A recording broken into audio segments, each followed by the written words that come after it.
We are at the Museum of Wisconsin Art. This is the Hyde Gallery, our main rotating exhibition gallery, and here's the lead-in wall for the comics exhibition.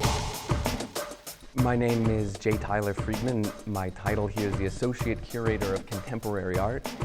Jim Danke and Dennis Kitchen, who are the co-curators of the exhibition along with myself, reached out about a year or so ago and suggested some sort of exhibition on the connection between Wisconsin and comics. We commissioned Peter Poplaski to do the cover image for the exhibition. This is what he came up with. This is a hand-drawn original, and then we had it digitally colored by someone in New York. Maria Hoey did that. So started off the exhibition with some of the work by Dennis Kitchen and some of the key Midwestern underground artists. This work is a jam by 7 of them: Dennis Kitchen, Don Glassford, Jay Lynch, Jim Mitchell, Wendell Pugh, Bruce Walters, and Skip Williamson, who were sort of the key cohort. Then a couple of pieces by Dennis himself that kind of give an overview about what he was up to. Dennis Kitchen, star reporter, visits Milwaukee's underground, sort of a humorous take on the underground scene in the 1970s, Brady Street mostly. This section that we see here are gag strips and one-pagers. We have several pieces by Linda Barry, some of Skip Williamson's gags. This is a piece by Jay Lynch. In 1970, Dennis and a group of 4 or 5 other journalists essentially founded what was initially known as the Madison Bugle American, I believe, later ultimately shortened to just the Bugle. These strips by Jim Mitchell, for instance, would have run in the Bugle, some strips by Bruce Walters over there.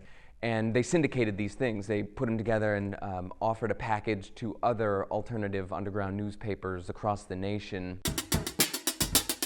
Comics Book was the short-lived collaboration between Dennis Kitchen and Stan Lee. Back in the 1970s, underground comics had become a real cultural phenomenon, and Marvel Comics didn't want to seem out of touch with the times, so they put together this anthology of top young underground talent. I was walking down the street one day. Snarf was a long-lived kitchen sink publication.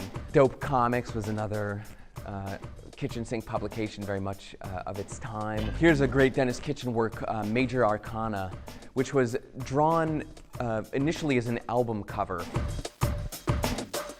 The first underground comic that was done in 3D was Deep 3D Comics, drawn by Don Glassford. And here we have the centerfold, the east side of Milwaukee being blown off the map by good dope. Wisconsin has also been home to a number of more traditional superhero-type comics. These are several pages from Steve Rude, who, along with Mike Barron, who's a comic book writer, created the series Nexus, which leads kind of naturally into Jeff Butler's work over here. Jeff Butler was also based in Madison, and once again, along with Mike Barron, created the character Badger, a distinctly Wisconsin superhero. These are several pages from Wendell Pugh, who had a really unique style. There's really no one in the Milwaukee underground that I've seen that's anything like him. This is Michael Newhall's Buddha Crackers, a surreal, wild romp into the artist's subconscious.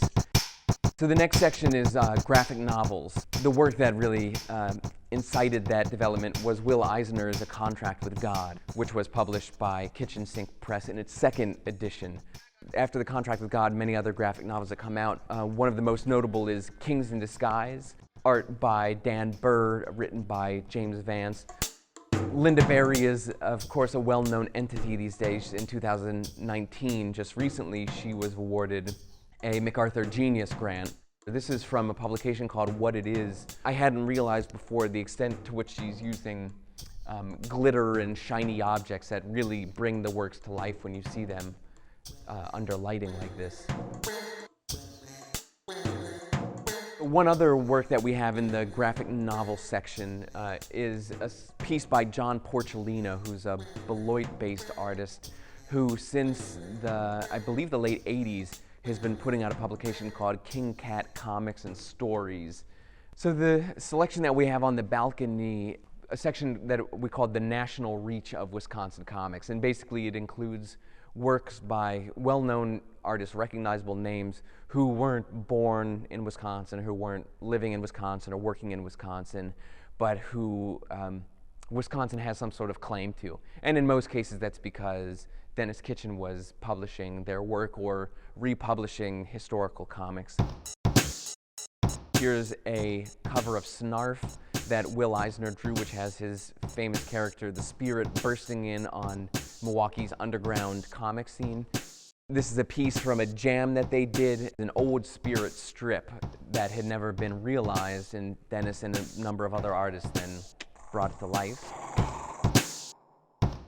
Al Cap's Lil Abner, I believe that they published 27 volumes of these comics. So this is a 5-pager by Trina Robbins called One Flower Child, Search for Love. Several pieces by Robert Crumb.